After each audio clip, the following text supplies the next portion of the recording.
नमस्कार दोस्तों, स्वागत है एक बार फिर से हमारे इस नए वीडियो में। और यह वीडियो लेक्चर नंबर 2 है इंटरफेरेंस ऑफ लाइट का। इससे पहले मैंने लेक्चर नंबर 1 में आपको बताया था कि इंटरफेरेंस क्या होता है, इंटरफेरेंस का कुछ एग्जांपल्स और बेसिक थ्योरी ऑफ इंटरफेरेंस के बारे में आपको बताया था। इस वीडियो में हम लोग देखेंगे कि इंटेंसिटी ऑफ लाइट या इंटेंसिटी ऑफ वेव्स क्या होता है।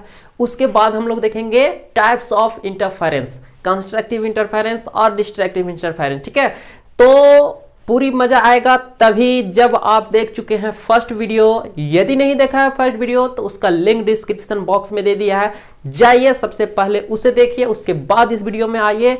यहां रटना मना है, ठीक है। तो अगर मैं आपसे पूछूं कि रिजल्टेंट एम्पलीट्यूड क्या होता है, कि रिजल्टेंट एम्पलीट्यूड का फॉर्मूला क्या होता है, रिजल्टेंट एम्पलीट्यूड का फॉर्मूला क्या था, तो मैंने फर्स्ट वीडियो में ही आपको बताया है कि वो होता है √a² plus b² plus 2ab cos phi। ठीक है, cos phi इतना होता है। तो ये है आपका रिजल्टेंट एम्पलीट्यूड का फॉर्मूला। ठीक है, अब हम लोग देखते हैं कि इंटेंसिटी क्या होता है। इंटेंसिटी, ये इंटेंसिटी क्या है? इंटेंसिटी जो है वो रिजल्टेंट एम्पलीट्यूड के स्क्वायर के डायरेक्टली प्रोपोर्शनल होता है। इंटेंसिटी क्या? Intensity is the directly proportional of the square of the resultant wave. ठीक है, इंटेंसिटी क्या है? डायरेक्टली प्रोपोर्शनल है किसका? स्क्वायर ऑफ रिजल्टेंट वेव का। तो इस प्रकार हम लोग कह सकते हैं कि इंटेंसिटी जो है वो k टाइम्स ऑफ r² भी बोल सकते हैं, जहां पर r क्या है? रिजल्टेंट एम्पलीट्यूड है, k क्या है? प्रोपोर्शनल कांस्टेंट है, और I क्या है? इंटेंसिटी है। तो यदि आपसे कोई परिभाषा पूछे कि इंटेंसिटी क्या है, तो आपको बोलना है कि the intensity of a wave is directly proportional to the square of the amplitude of that wave. ठीक है, फिर भी यदि आप यहां से नोट्स नहीं बनाते हैं तो मैं नोट्स का एक छोटा शॉर्ट वीडियो मैं आपको इसी चैनल पर प्रोवाइड कराऊंगा, जहां से आप उसे आसानी से लिख सकते हैं। उसमें जो भी वीडियो लेक्चर्स हमारे चलेंगे उसका 1-2 वीडियो का कंबाइन करके नोट्स का एक छोटा सा video with in 10 minute 5 minute हो सकता है उसका लेंथ, तो वहां पर मैं आपको नोट्स प्रोवाइड कराऊंगा। साथ में लिखते हैं तो ठीक, और नहीं लिखते हैं तो समझते चलिए, नोट्स वहां आपको प्रोवाइड करा दिया जाएगा। चलिए, तो इस तरह हम लोगों ने देखा क्या कि इंटेंसिटी क्या है। अगर किसी भी रिजल्टेंट वेव का एम्पलीट्यूड ज्यादा है तो उसका इंटेंसिटी भी ज्यादा होगा। अगर वेव का इंटेंसिटी यदि रिजल्टेंट वेव का जो एम्पलीट्यूड है वो कम है तो उसका इंटेंसिटी भी क्या होगा? कम होगा। चलिए, तो इंटेंसिटी का कहानी अभी इतना ही रखते हैं, नेक्स्ट फिर कभी देखेंगे और डिटेल में। अभी याद रखिए कि इंटेंसिटी जो है वो रिजल्टेंट एम्पलीट्यूड के स्क्वायर के डायरेक्टली प्रोपोर्शनल होता है। आर का फॉर्मूला मैंने यहां बता चुका हूं, रिजल्टेंट एम्पलीट्यूड का formula a² plus b² plus 2ab cos phi। ठीक है, आर का वैल्यू यहां से पुट कीजिए, आपको इंटेंसिटी मिल जाएगा। अब हम लोग डिस्कशन करते हैं types of interference. Types of interference, इसको मिटा लीजिए, लेक्चर 2 को भी मिटा लेते हैं। अब हम लोग हेडिंग लगाइए क्या? टाइप्स ऑफ इंटरफेरेंस के टाइप। इंटरफेरेंस मैंने आपको फर्स्ट लेक्चर में बहुत ही डिटेल में समझा चुका हूं। इंटरफेरेंस का मतलब वेव्स का मिलना, दो या दो से अधिक दो वेव्स का किसी पॉइंट पर मिलना ही तो इंटरफेरेंस कहलाता है। तो इंटरफेरेंस की फेनोमेना होंगी, दो वेव्स मिलेंगे, मिलने के अनुसार, ठीक है, दो वेव्स जब मिलेंगे तो वो क्या होगा? कहीं पर इंटेंसिटी ज्यादा होगा, कहीं पर इंटेंसिटी कम होगा, मिलेगा तो किसी पॉइंट पर, कुछ पॉइंट पर जो इंटेंसिटी होगा वो मैक्सिमम होगा और किसी पॉइंट पर जो इंटेंसिटी होगा वो मिनिमम होगा। तो उसी के आधार पर हम लोग इंटरफेरेंस को दो टाइप्स में बांटते हैं। ठीक है, दो टाइप्स में अलग अलग करते हैं। तो हम लोग यहां लिख सकते हैं there are 2 types of interference. First is, पहला है कंस्ट्रक्टिव इंटरफेरेंस। कंस्ट्रक्टिव इंटरफेरेंस और दूसरा है डिस्ट्रक्टिव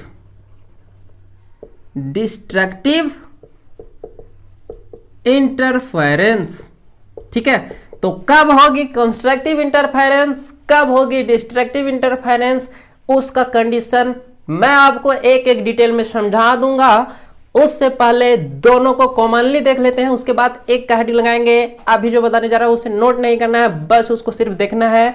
उसके बाद मैं फर्स्ट का हेडिंग लगा के डिटेल से समझाऊंगा। अभी देखिए, दो वेव्स का मिलना। अब मान लेते हैं कि दो वेव्स हैं, फर्स्ट वेव इस तरह से जा रहा है और फर्स्ट वेव इस तरह से जा रहा है और सेकेंड वेव इस तरह से जा रहा है।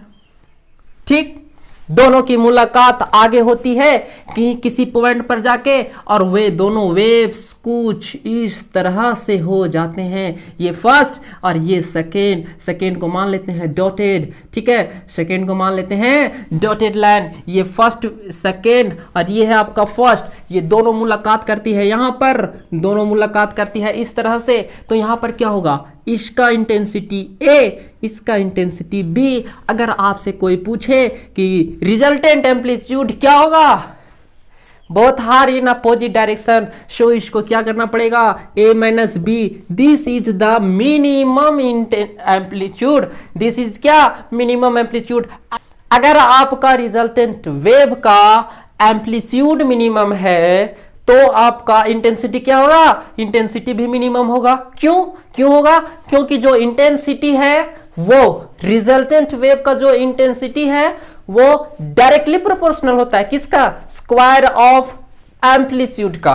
तो इसका एम्पलीट्यूड ही मिनिमम है, तो एम्पलीट्यूड जब मिनिमम होगा तो इंटेंसिटी भी मिनिमम होगी। और इस तरह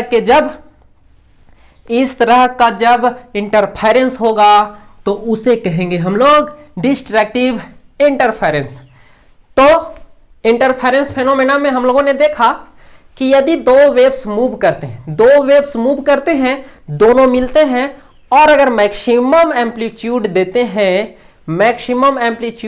हैं तो उस पॉइंट पर मैक्सिमम इंटेंसिटी बनता है, और मैक्सिमम इंटेंसिटी बनता है तो उस तरह के इंटरफेरेंस को हम लोग क्या कहते हैं, कंस्ट्रक्टिव इंटरफेरेंस कहते हैं। और अगर दो वेव्स इंटरफेरेंस करते हैं और उसका एम्पलीट्यूड मिनिमम होता है तो वहां पर उसका एम्पलीट्यूड भी क्या होगा, मिनिमम होगा, और एम्पलीट्यूड मिनिमम है तो इंटेंसिटी मिनिमम होगा। और इस तरह के इंटरफेरेंस को हम लोग डिस्ट्रक्टिव इंटरफेरेंस कहते हैं। तो आई होप कि आपको constructive interference and destructive interference दोनों आपको समझ आ गया होगा। अब चलते हैं लिखने की तरफ। ठीक है, आप फर्स्ट हेडिंग आप लगाइए, यहां तक समझ गए होंगे तो अब किसी प्रकार का कोई दिक्कत नहीं होने वाला है। और आपको यहां पर कंडीशन बताएंगे कि कब होगा कंस्ट्रक्टिव इंटरफेरेंस और कब होगा डिस्ट्रक्टिव इंटरफेरेंस। तो फर्स्ट हम लोग पढ़ लेते हैं कंस्ट्रक्टिव इंटरफेरेंस। तो कंस्ट्रक्टिव इंटरफेरेंस का परिभाषा हमें तो लिखाने की जरूरत नहीं लग रही है, क्योंकि आप समझ चुके हैं कि the interference in which the resultant amplitude या रिजल्टेंट इंटेंसिटी या फिर आप कह सकते हैं कि एनर्जी वहां पर मैक्सिमम होगा, तो उस प्रकार के इंटरफेरेंस को हम लोग क्या कहेंगे, कंस्ट्रक्टिव इंटरफेरेंस कहेंगे। तो सबसे पहले हम लोगों ने देखा कि R को क्या होना चाहिए, मैक्स होना चाहिए, मैक्सिमम होना चाहिए। कंस्ट्रक्टिव इंटरफेरेंस में क्या होगा, रिजल्टेंट एम्पलीट्यूड जो होगा वो मैक्सिमम होगा। मतलब R बराबर root under A square plus B square plus 2ab cos phi. हाँ भाई इधर देखिए cos फाई, इसको मैक्सिमम होना पड़ेगा। तो ये वैल्यू किस पर डिपेंड कर रहा है, इस पूरे एक्सप्रेशन को देखिए, इस पूरे फॉर्मूला को देखिए और बताइए कि R मैक्सिमम कब होगा, ये किस पर डिपेंड कर रहा है। तो आप कहेंगे कि A और B तो जुड़ रहा है, तो ये मैक्सिमम होगा। 2ab cos फाई, 2ab भी जुड़ेगा लेकिन डिपेंड कर रहा है cos फाई। अगर cos फाई पॉजिटिव होता है, मैक्सिमम होता है, तो ये क्या हो जाएगा, मैक्सिमम हो जाएगा। और जब आपका रिजल्टेंट मैक्सिमम हो जाएगा, रिजल्टेंट एम्पलीट्यूड मैक्सिमम हो जाएगा, तो एम्पलीट्यूड के साथ आपका इंटेंसिटी भी मैक्सिमम हो जाएगा, और इंटेंसिटी मैक्सिमम हो जाएगा तो कंस्ट्रक्टिव इंटरफेरेंस बन जाएगा। तो चलिए यहां पर हम लोगों को क्या करना है, फॉर मैक्सिमम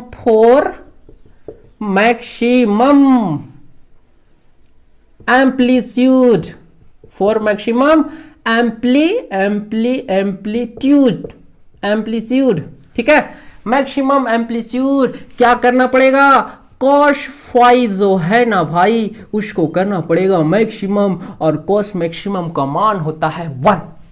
यस, तो कॉस फाई हो जाएगा 1 के बराबर। अब आप बताइए कि कॉस किस एंगल पर वैल्यू देता है 1। तो सबसे पहले आप कहेंगे कि कॉस फाई जो है वो, सबसे पहले आप कहेंगे कि कॉस फाई जो है वो 0 डिग्री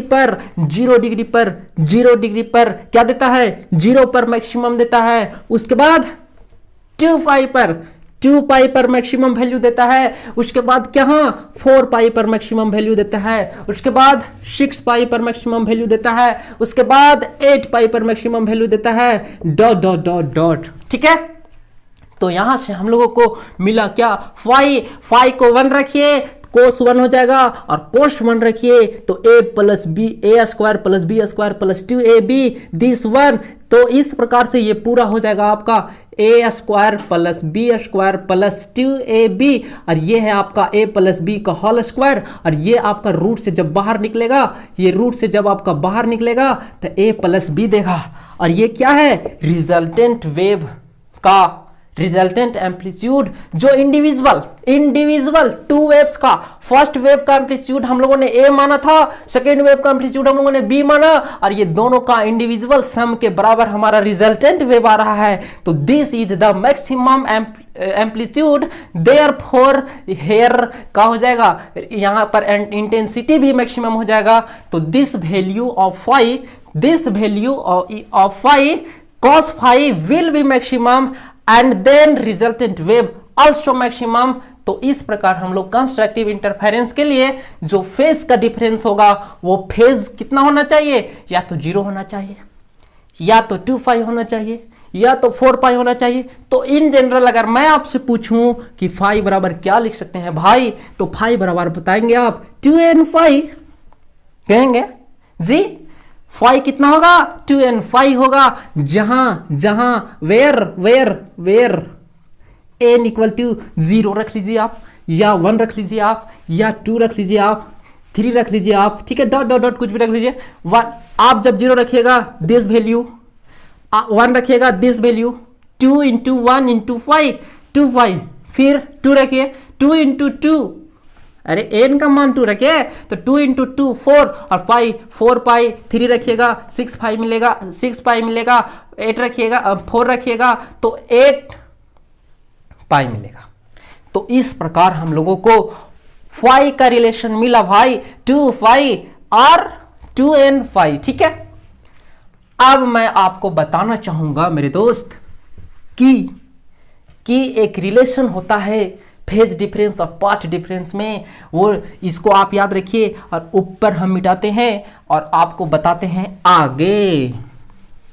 एक रिलेशन होता है, कंडीशन हम बता रहे हैं आपका कंस्ट्रक्टिव इंटरफेरेंस कब बनेगा, तो कंस्ट्रक्टिव इंटरफेरेंस जब बनेगा जब 2n फाई रहेगा, जहां n बराबर 1 2 3 4, ये आपका फेज, दो वेव्स का फेज का डिफरेंस यदि 2n फाई हो, या आप कर सकते हैं दो वेव्स का फेज डिफरेंस यदि 0 हो, या फिर 2 पाई हो, या फिर 4 पाई हो, या फिर 6 पाई हो, और दोनों वेव्स का अगर मुलाकात किसी पॉइंट पर हो तो वहां पर जो एम्पलीट्यूड होगा वो मैक्सिमम होगा। ये थी फेज की कहानी। अब चलते हैं पाथ की ओर, पाथ डिफरेंट की ओर। ये था फेज डिफरेंट।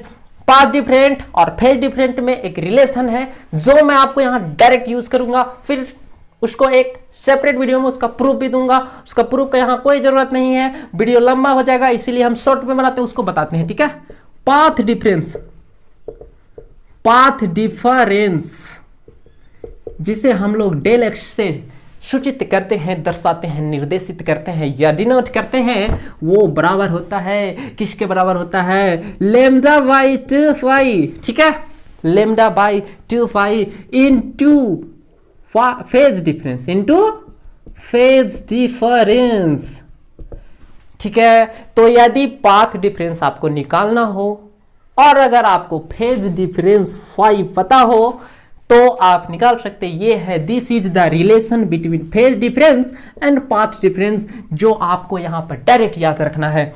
तो अगर आपसे यहां पाथ डिफरेंस पूछा जाए कंस्ट्रक्टिव इंटरफेरेंस के लिए, तो आप कह सकते हैं, क्या कर सकते हैं, लेम्डा बाई 2 अब फाई का मान यहां से रख दो भाई, तो ये हो जाएगा 2n फाई, तो यहां से फाई से पाई और 2 से 2, ये खत्म हो जाएगा, 2 पाई से 2 पाई खत्म। तब बचा क्या, फेज डिफरेंस लेम्डा n, तो इसको आप ऐसे लिखिए n लेम्डा। तो फाइनली हम लोगों को रिजल्ट मिल चुका। अगर दो वेव्स के बीच में पाथ का डिफरेंस n लेम्डा हो,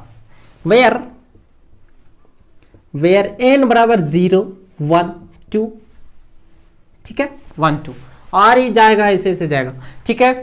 तो हम लोगों को फाइनली रिजल्ट मिल चुका है कंस्ट्रक्टिव इंटरफेरेंस के लिए, फॉर ब्रैड फ्रिंजेस के लिए, फॉर मैक्सिमम इंटेंसिटी के लिए, फॉर मैक्सिमम लॉडनेस के लिए हम लोगों को जो रिजल्ट यहां से हम लोग लाए हैं, तो दो वेव्स के बीच में कितना का फेज होना चाहिए, 2n पाई का फेज होना चाहिए, 2n पाई का फेज डिफरेंस होना चाहिए। फाई डिफरेंस यहाँ फाई क्या है, फेज डिफरेंस है, 0 होना चाहिए, 2 पाई 4 पाई 6 पाई। उसी तरह से अगर आपको पाथ डिफरेंस दिया हो तो आप निकाल सकते हैं n लेम्डा, ठीक है, n लेम्डा, जहां पर आप क्या कर सकते हैं, n बराबर 1 2, अगर n बराबर आप 1 0 रखते हैं तो 0 आएगा, अगर आप 1 रखते हैं n का मान तो ये लेम्डा आएगा, 2 लेम्डा, 3 लेम्डा, 3 रखेगा 3 लेम्डा, 4 रखेगा 4 लेम्डा, डॉट डॉट डॉट। तो कंडीशन 4 अब इसको मिटाते हैं हम, और अभी आपको हम शॉर्टकट में बताते हैं। ये रिजल्ट आप नोट कीजिए और याद भी रखिए, ठीक है। तो कंडीशन 4 कंस्ट्रक्टिव इंटरफेरेंस कब होगा कंस्ट्रक्टिव इंटरफेरेंस, देखिए जब व्हेन लिखते नहीं है, सिर्फ समझा देते हैं कि कंस्ट्रक्टिव इंटरफेरेंस के लिए जो पाथ डिफरेंस हो वो आना चाहिए 0 डिग्री। पाथ डिफरेंस दो वेव्स के बीच का पाथ का अंतर, रास्ते का अंतर जो होगा वो तो या 0 होना चाहिए, या क्या होना चाहिए, लेम्डा होना चाहिए, या 2 लेम्डा होना चाहिए, या 3 लेम्डा होना चाहिए, या 4 लेम्डा होना चाहिए, या 5 lambda dot dot dot lambda होना चाहिए, ठीक है। और अगर जनरल में आप लेंगे तो ये हो जाएगा n लेम्डा। तो आप इसे याद रखेंगे कंस्ट्रक्टिव इंटरफेरेंस के लिए जो पाथ डिफरेंस होगा मेरे दोस्त वो n लेम्डा के बराबर है। अगर आपको फेज डिफरेंस पूछा जाए, फेज डिफरेंस कंडीशन में पूछा जाए, तो आप बोलेंगे 0 डिग्री होना चाहिए या 2 पाई होना चाहिए, 0 रेडियन 2 पाई रेडियन, और उसके बाद 4 पाई, उसके बाद 4 पाई, उसके बाद 4 पाई, उसके बाद 6 पाई। अगर इन जनरल आपसे पूछा जाए, अगर आपको जनरल में पूछा जाए तो फाई का मान आप बताएंगे मेरे भाई 2n पाई, ठीक है। तो आप याद रखेंगे कंस्ट्रक्टिव इंटरफेरेंस की कंडीशन। कंस्ट्रक्टिव इंटरफेरेंस कब होगा, जब रास्ते का अंतर n लेम्डा होगा, जब पाथ डिफरेंस n लेम्डा होगा, और यदि उसका फेज डिफरेंस 2n पाई होगा तो भी क्या बनेगा, कंस्ट्रक्टिव इंटरफेरेंस होगा। वहां पर ब्राइट फ्रिंज देखने को मिलेगा, BRIGST, ब्राइट फ्रिंजेस देखने को मिलेगा आपको लाइट के केस में, और मैक्सिमम लॉडनेस मिलेगा आपको साउंड के केस में। तो आप कंस्ट्रक्टिव इंटरफेरेंस को अच्छी तरह से समझ चुके होंगे। इस प्रकार हम लोगों ने देखा कि कंस्ट्रक्टिव इंटरफेरेंस क्या है, एक इंटरफेरेंस का वह टाइप है जिसमें एम्पलीट्यूड जो होता है, रिजल्टेंट एम्पलीट्यूड जो होता है वो मैक्सिमम होता है, और इसीलिए हम लोग कर सकते हैं उसका एनर्जी और उसका जो इंटेंसिटी होता है वो मैक्सिमम होता है। तो उस प्रकार के इंटरफेरेंस को हम लोग कंस्ट्रक्टिव इंटरफेरेंस कहते हैं। कंस्ट्रक्टिव इंटरफेरेंस का जो कंडीशन आपको आया, पाथ डिफरेंस, अगर पाथ डिफरेंस n लैम्डा हो तो कंस्ट्रक्टिव इंटरफेरेंस, अगर फेज डिफरेंस 2n पाई हो वेव्स के बीच में तो वह कंस्ट्रक्टिव इंटरफेरेंस कहलाएगा। चलिए अब हम लोग बढ़ते हैं सेकेंड टैप की ओर, और आपको इन सारी वीडियो लेक्चर का नोट्स मिल जाएगा कल तक, ठीक है। 24 घंटे के अंदर आपको इसका वीडियो नोट्स का वीडियो आप तक पहुंच जाएगा। नोट्स का तरीका, बाकी आप अपने तरीका से भी नोट्स बना सकते हैं। तो दूसरा हेडिंग लगाइए मेरे दोस्त, destructive interference, INTER interference. Destructive interference कब होगा? Condition for destructive interference. तो डिस्ट्रक्टिव इंटरफेरेंस का मतलब कि एक वैसा interference, the interference in which the amplitude of resultant wave is minimum. यहां क्या होगा? रिजल्टेंट वेव जो है आपका वो मिनिमम होगा, रिजल्टेंट वेव आपका मिनिमम होगा। तो ऑटोमेटिकली आपका intensity also will be minimum because intensity of wave, intensity of light, intensity of sun is directly proportional to the square of amplitude of the resultant wave। तो intensity आपका minimum तभी होगा जब आपका R minimum होगा। और आपको हमने बताया है कि रिजल्टेंट वेव का जो एम्पलीट्यूड होता है वो क्या होता है? a square plus 2a² plus b² plus 2ab cos phi जी भाई, यही ना होता है। आप बताइए कि हमको ये चाहिए मिनिमम, तो ये डिपेंड कर रहा है cos फाई पर, जी cos फाई पर डिपेंड कर रहा है। तो लिखेंगे इसको cos फाई बराबर मिनिमम चाहिए। तो मिनिमम कहाँ? cos का वैल्यू प्लस माइनस 1 होता है। तो हम लोगों ने एक बार प्लस यूज किया मैक्सिमम के लिए, अब यूज करेंगे मिनिमम के लिए -1। तो अगर cos फाई का वैल्यू -1 हो तो दिस वैल्यू पूरा माइनस हो जाएगा, cos वैल्यू -1 होगा तो यहाँ पर माइनस लगेगा। जैसे भी शॉर्टकट में बता रहे हैं, थोड़ा सा आपको ये बताना नहीं है लेकिन बता रहे हैं। R बराबर a² b²।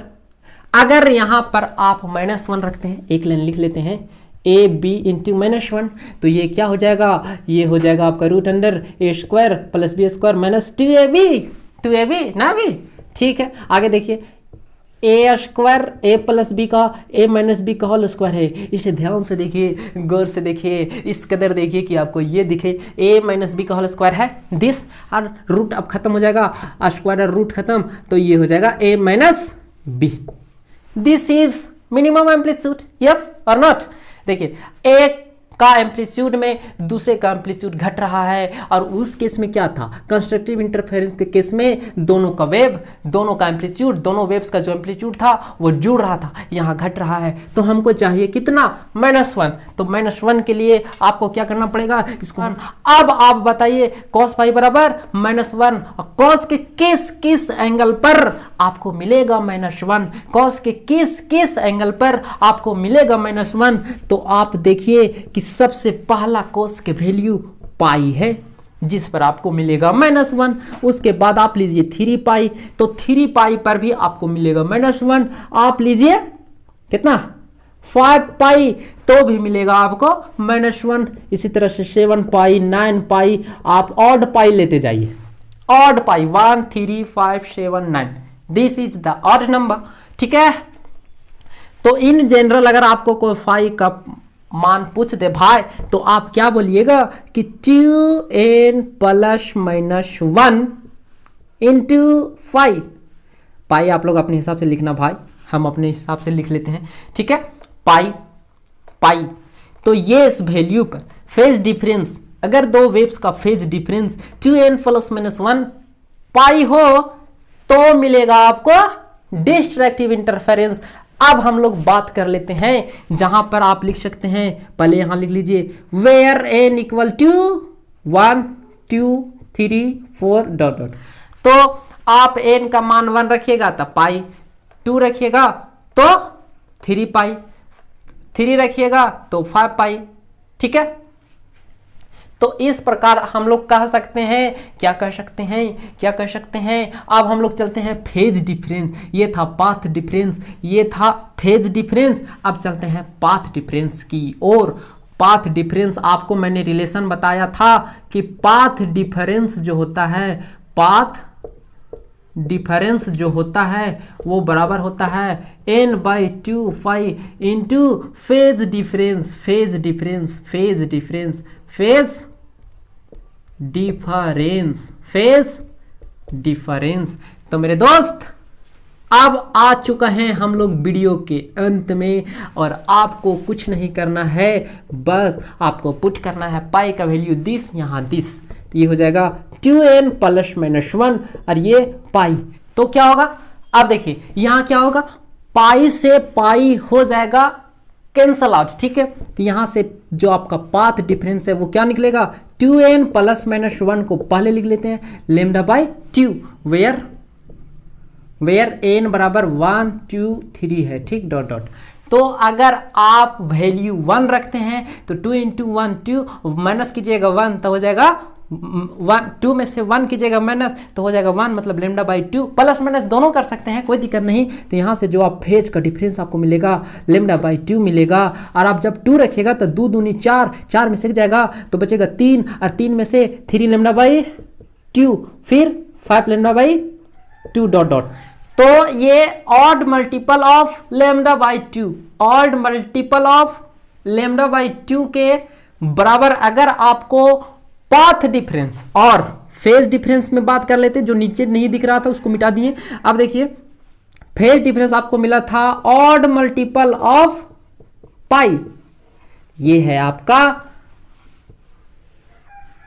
आपका पाथ डिफरेंस, ये है फेज डिफरेंस। यहां से पाई आप निकालिएगा तो ऑड मल्टीपल मतलब पाई, और यहां पर 3 पाई, यहां पर 5 पाई डॉट डॉट डॉट। ठीक है, तो अगर आपको डिस्ट्रक्टिव इंटरफेरेंस पूछा जाए तो वहां पर फेज का डिफरेंस होना चाहिए लेमडा बाई 2, उसके बाद 3 लेमडा बाई 2, उसके बाद 5 लेमडा बाई 2, और अगर आप जनरल में कहना चाहते हैं तो odd multiple of lambda by 2, odd multiple 1 3 5 odd है, तो ये जनरल में याद रखिए। और अगर फेज डिफरेंस में अगर पूछा जाए तो याद रखिएगा कि पाई फेज का अंतर होना चाहिए, तब होगा डिस्ट्रक्टिव इंटरफेरेंस। फिर 3 पाई होना चाहिए, 5 पाई होना चाहिए। तो इस प्रकार आप कह सकते हैं कि odd multiple of pi, this will odd multiple of pi, odd multiple of phase difference gives us क्या, डिस्ट्रक्टिव इंटरफेरेंस। अब हम लोग थोड़ा सा शॉर्ट में समझ लेते हैं कि कंस्ट्रक्टिव इंटरफेरेंस क्या होता है और डिस्ट्रक्टिव इंटरफेरेंस क्या होता है। जिस पॉइंट पर इंटरफेरेंस होगा, ठीक है, इंटरफेरेंस होगा, यदि वहां पर रिजल्टेंट एम्पलीट्यूड मैक्सिमम है तो इंटेंसिटी मैक्सिमम होगी, और इंटेंसिटी मैक्सिमम है तो उसे हम लोग कंस्ट्रक्टिव इंटरफेरेंस कहेंगे। उसका कंडीशन मैंने बताया आपको कि फेज डिफरेंस क्या होना चाहिए, पाथ डिफरेंस क्या होना चाहिए। उसी तरह से डिस्ट्रक्टिव इंटरफेरेंस जो है उसको वैसे इंटरफेरेंस को कहेंगे, वैसे पॉइंट पर डिस्ट्रक्टिव इंटरफेरेंस होगा जहां पर रिजल्टेंट वेव का जो एम्पलीट्यूड है वो मिनिमम होगा। एम्पलीट्यूड मिनिमम मतलब इंटेंसिटी मिनिमम, और अगर इंटेंसिटी और एम्पलीट्यूड दोनों मिनिमम है तो उस तरह के इंटरफेरेंस को हम लोग डिस्ट्रक्टिव इंटरफेरेंस कहेंगे। कंडीशन मैंने आपको पीछे बता चुका हूं। अब आइए एक चार्ट बना लेते हैं जो आपको खाना है, जी नहीं, चाउमीन चाट नहीं, ये है स्पेशल चार्ट। ठीक है, चार्ट एक तरफ आप लिख लीजिए कंस्ट्रक्टिव इंटरफेरेंस, कंस्ट्रक्टिव, और एक तरफ लिख लीजिए डिस्ट्रक्टिव, ठीक है, इंटरफेरेंस, और एक तरफ लिख लीजिए कंस्ट्रक्टिव इंटरफेरेंस। ठीक है, बीच में पार्टीशन बांट दीजिए। पार्टीशन मेरा तो थोड़ा सा छिटक गया, टेढ़ा हो गया, इसको हम लोग सीधा कर लेते हैं। तो इसका condition CONDITION condition for constructive interference वहां होना चाहिए। पाथ का डिफरेंस कितना होना चाहिए? पाथ डिफरेंस जो है आपका x वो होना चाहिए n लेमडा, ठीक। और इसका जो फेज डिफरेंस होना चाहिए कंस्ट्रक्टिव इंटरफेरेंस के लिए, फाई का मान वो होना चाहिए 2n पाई, ठीक है। ये था कंस्ट्रक्टिव इंटरफेरेंस। कंस्ट्रक्टिव इंटरफेरेंस कब होगा? यदि दो वेव्स का बीच का रास्ते का अंतर, पाथ का अंतर जो होना चाहिए वो n लेमडा होना चाहिए, जहां n बराबर 0 1 2 डॉट डॉट वेयर, ठीक है, ठीक।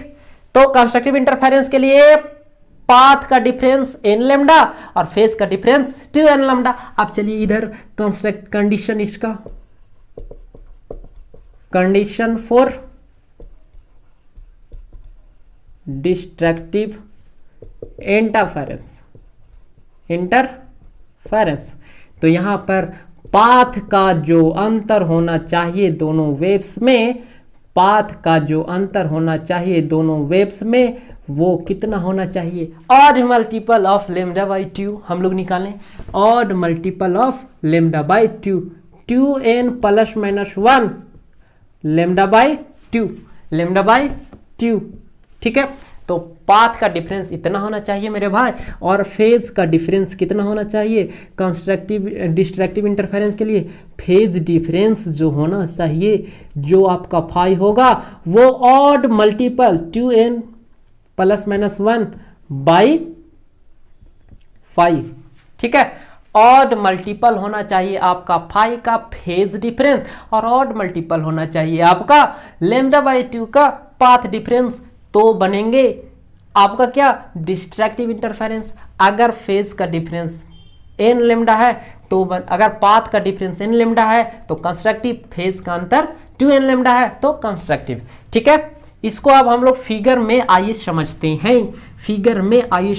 हैं, इसको हम लोग लिख लेते हैं एक बार फिर से। यहां वेयर हो जाएगा, वेयर n बराबर 1 2 3 डॉट डॉट, और यहां वेयर बराबर हो जाएगा, वेयर n बराबर हो जाएगा 1 2 3। अब दोनों को समझते हैं। ये एक वेव मान लीजिए, यहां से एक वेव ऐसे चला हुरुरुआ सांप जैसा, ठीक है, ऐसे चला। दूसरा वेव्स देखिए, दूसरा वेव्स जो है वो अगर यहां से कितना n लेमडा मतलब 1 पाई से यहां से चलेगा और इस तरह से चलेगा तो मुलाकात होगी। इसको शिफ्ट कराइए तो यहां से मुलाकात होगी कि नहीं होगी? तो इस तरह हम लोगों को n लेमडा मतलब 1 लेमडा कराइए। ये single length of wave is called wave length. तो लेमडा के अंतर से चलाए, एक वेव यहां से चला, एक वेव यहां से चला, इधर दोनों बराबर चला, तो क्या हो गया? इन दोनों का जो इंटरफेरेंस होगा वो कंस्ट्रक्टिव इंटरफेरेंस होगा। अगर आप यहां से नहीं लेना चाहते, यहां से लेंगे तो भी वही फेनोमेना होगा। 2 लेमडा हो जाएगा इसका पाथ डिफरेंस। फेज यहाँ पर पाई का फेज, यहाँ का पाई का फेज, यहाँ पर पाई का फेज, तो पाई प्लस पाई 2 पाई का फेज डिफरेंस है, n बराबर 1 2 पाई का फेज डिफरेंस है। तो इस प्रकार के इंटरफेरेंस को कंस्ट्रक्टिव इंटरफेरेंस कहेंगे। लेकिन डिस्ट्रक्टिव इंटरफेरेंस में देखिए क्या होता है। सिर्फ एक वेव यहां से चला, ठीक, और दूसरा वेव क्या किया?